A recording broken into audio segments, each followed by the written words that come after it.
di channel ET Kimia. Video kali ini kita akan membahas tentang hidrolisis garam. Nanti yang dibahas tentang teori, rumus-rumus, contoh soal tentang hidrolisis, dan latihan mandiri.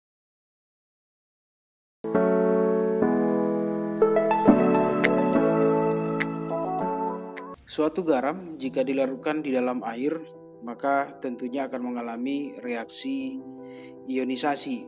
Misalkan garam LXAY dalam air akan mengion menjadi XLY positif, kemudian ditambah YaX-.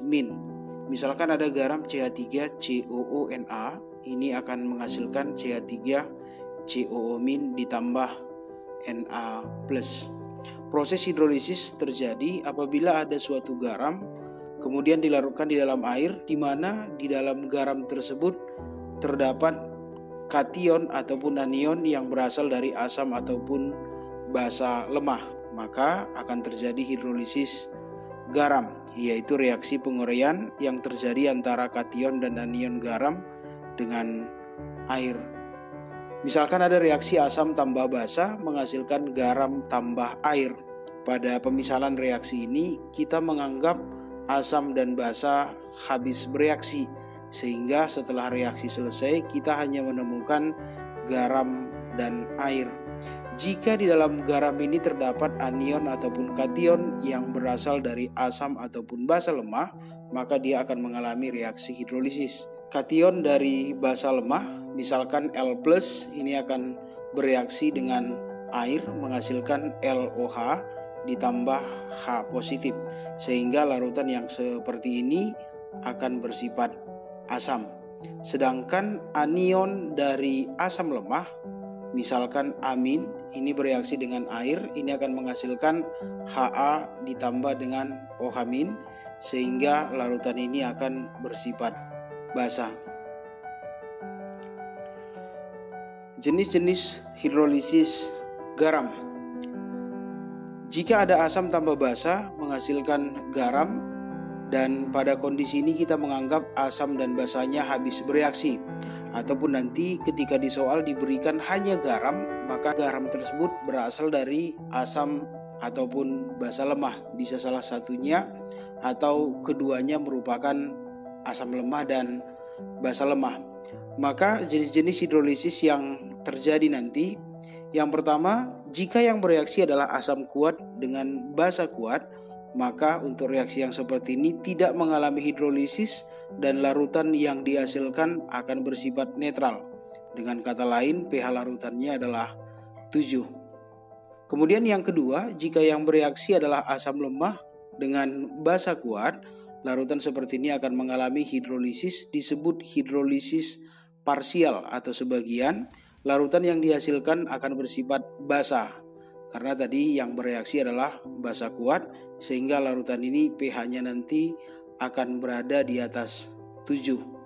Yang ketiga, jika bereaksi adalah asam kuat ditambah dengan basa lemah, larutan yang seperti ini akan mengalami hidrolisis parsial juga atau hidrolisis sebagian, dan larutannya akan bersifat asam karena salah satu yang bereaksi tadi adalah asam kuat, dan larutan ini akan menghasilkan larutan dengan pH lebih kecil dari 7. Kemudian yang keempat, jika kedua-duanya adalah lemah, yang bereaksi asam lemah ditambah dengan basa lemah, larutan yang seperti ini akan mengalami hidrolisis total atau disebut juga hidrolisis sempurna. Nah, maka sifat dari larutan yang dihasilkan ini akan ditentukan oleh nilai konstanta asam ataupun Ka dan nilai konstanta basa ataupun Kb, di mana jika ternyata Ka nilainya sama dengan Kb, maka larutan ini akan bersifat netral, pH-nya 7. Jika konstanta asam lebih besar daripada konstanta basa, larutan ini akan memberikan sifat asam, dan jika konstanta asam lebih kecil dari konstanta basa, larutan ini akan bersifat basa. Jadi nanti kalau kita menemukan reaksi asam tambah basa menghasilkan garam, ketika asam tambah basa habis bereaksi dan salah satu atau keduanya ada yang lemah, maka ini akan menghasilkan garam yang terhidrolisis. Ataupun ketika di soal hanya diberikan garam, maka kita harus lihat kembali yang menyusun garam itu apakah ada komponen asam ataupun basa lemah. Jika ada, maka yang terjadi nanti adalah hidrolisis.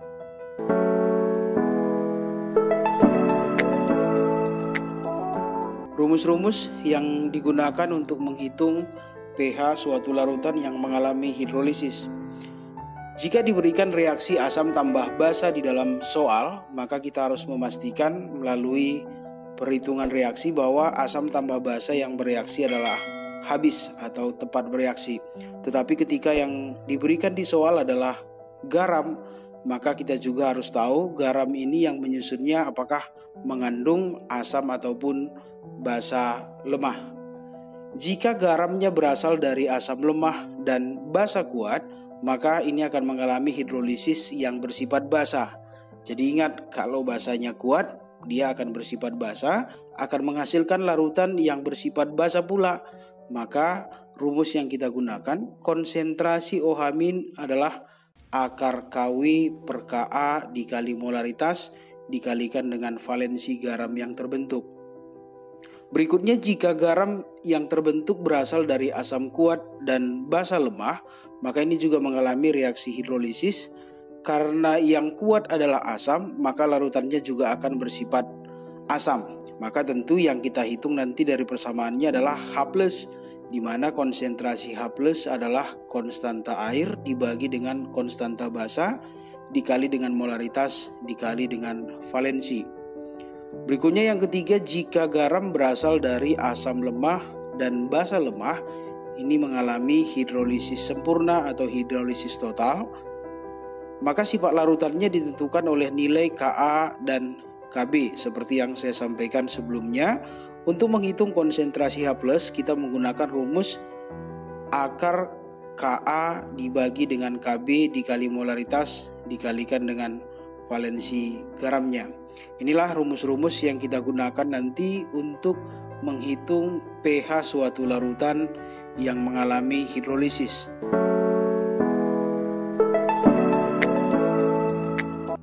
Kita lanjutkan dengan membahas contoh soal.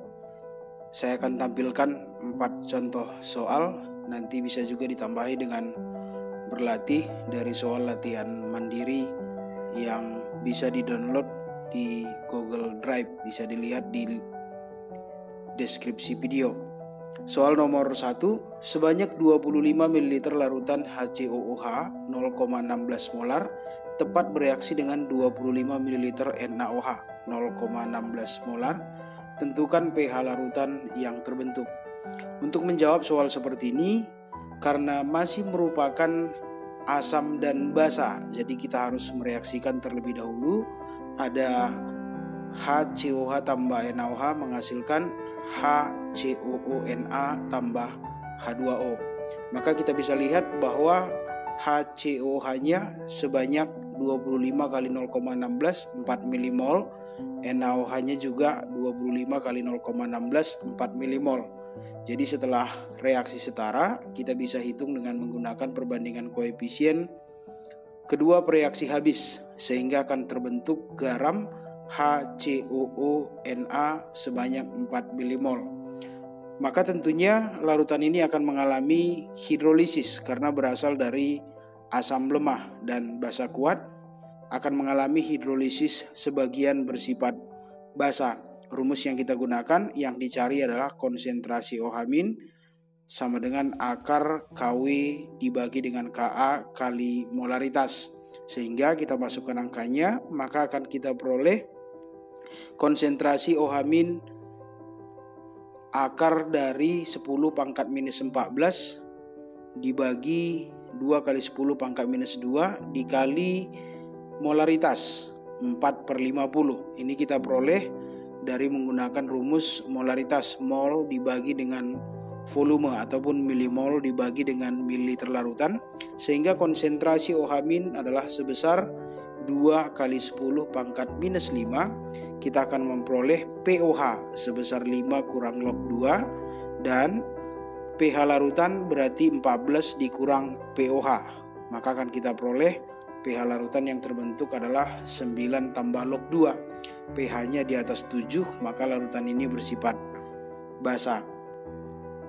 Contoh soal yang kedua, tentukan pH larutan dari CaClO3 2 kali 1 molar jika diketahui konstanta asam untuk HClO3 adalah 2 kali 10 pangkat minus 4. Nah, pada model soal seperti ini untuk menjawabnya kita diberikan garam.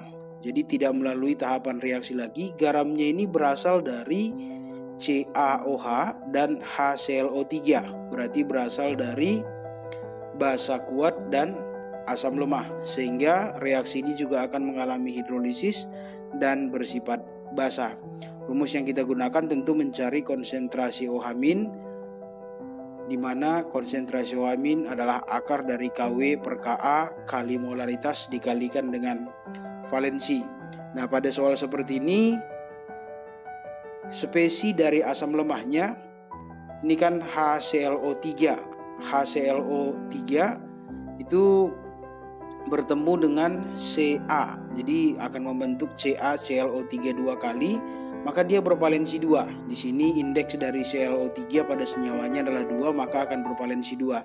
Sehingga kita peroleh konsentrasi OH- adalah sebesar 10 pangkat minus 5, pOH-nya adalah 5, dan pH larutan berarti 14 dikurang 5, maka akan kita peroleh 9.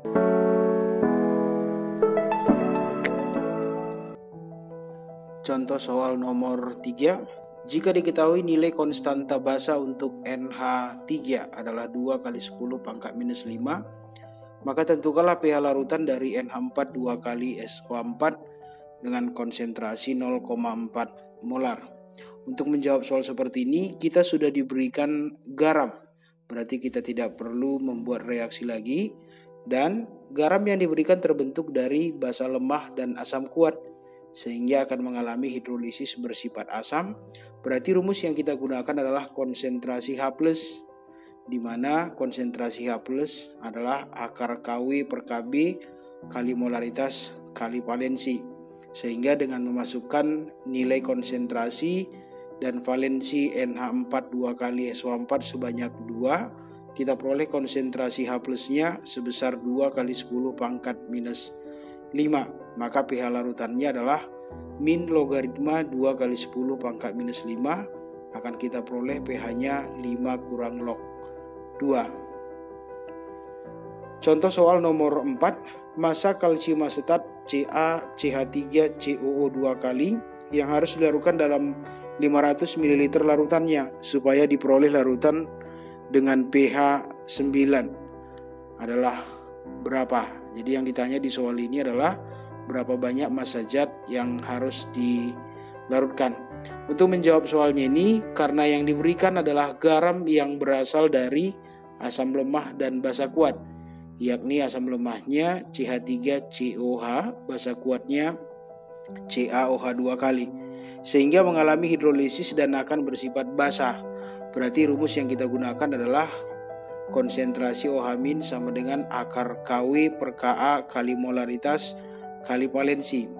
Karena yang diberikan masih merupakan data pH, maka kita akan mengubah menjadi pOH, di mana pH larutan adalah 9 sehingga pOH-nya 5. Itu artinya konsentrasi OH- untuk larutan yang terbentuk tersebut adalah 10 pangkat minus 5. Kita masukkan ke rumus hidrolisisnya, maka 10 pangkat minus 5 sama dengan akar dari 10 pangkat minus 14 dibagi Ka 10 pangkat minus 5 dikali molaritas dikali valensi 2. Jadi yang mau kita cari di sini adalah molaritasnya. Baru nanti kita mencari massa dari kalsium asetat. Nah, sehingga kita peroleh molaritas larutan adalah sebesar 0,05 molar.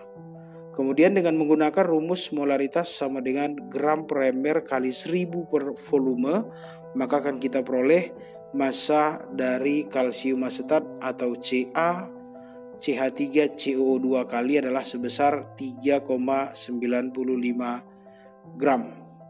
Itulah 4 contoh soal yang saya bahas pada video ini. Mudah-mudahan bisa dipahami. dan bisa juga ditambah nanti dengan latihan yang ada di soal latihan mandiri.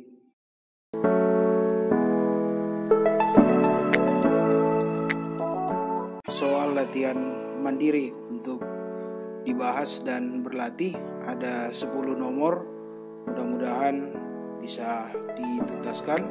Soalnya ini juga bisa di-download di Google Drive dengan menggunakan link yang ada di deskripsi video. Jangan lupa di like, subscribe, komen, dan share channel Lete Kimia supaya bisa memberikan manfaat bagi siswa-siswa yang lain.